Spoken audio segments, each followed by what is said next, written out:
In week 15, we experienced the highest of highs and the lowest of lows that come with the fantasy football playoffs. And it was a crazy, crazy week for fantasy football. Nothing shares that more than this stat that I got from McNamara Dynasty. So since 2020, so just the past 5 years, we have only had 14 games of 35 plus PPR points at the wide receiver position.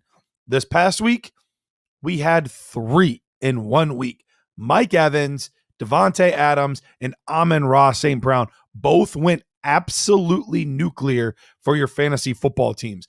And it is not odd to have multiple of those players on the same teams. I even faced a team that had multiple of those players on the same team. So, yes, you could have gone up against an absolute buzzsaw at the wide receiver position, not to mention all the quarterbacks that just went absolutely nuts this week.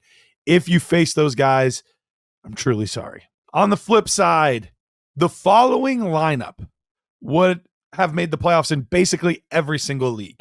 It would have averaged 154 PPR points every week on average, excluding buys and injuries. This week, this lineup would have had 48.6, so over 100 less points.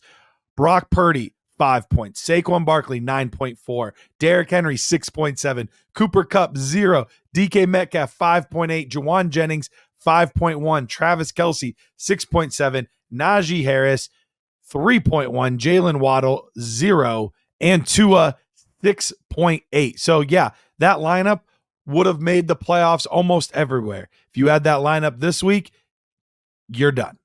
You're done. You're out of the playoffs. Man, a brutal beat. If you lost your league by less than 8 points and you had Jonathan Taylor, you have my sincere condolences, because Jonathan Taylor, with the drop of the ball just a millisecond before the goal line, cost you 8 points. That's 6 points for the touchdown that you did not get, and then an additional 2 points for the fumble.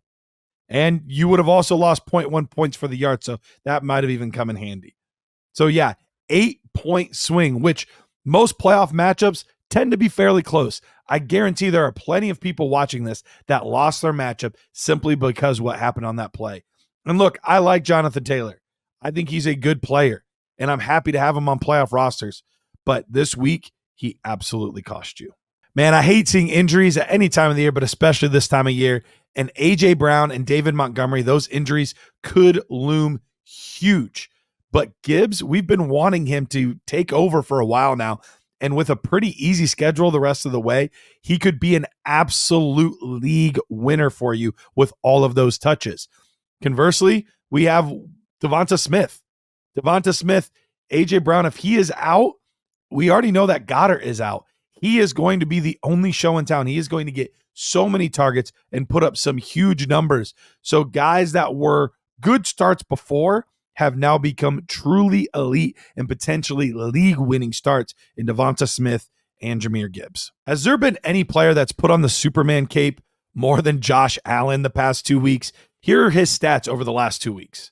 704 passing yards, 151 rushing yards, 5 passing touchdowns, 5 rushing touchdowns, 0 turnovers. These past 2 weeks, he has 2 games inside of the top 40 highest scoring individual weeks of all time for fantasy football. And we're even including games like in the 60s that nobody was even playing fantasy football yet. He is truly putting up some crazy numbers and carrying fantasy football teams to a title.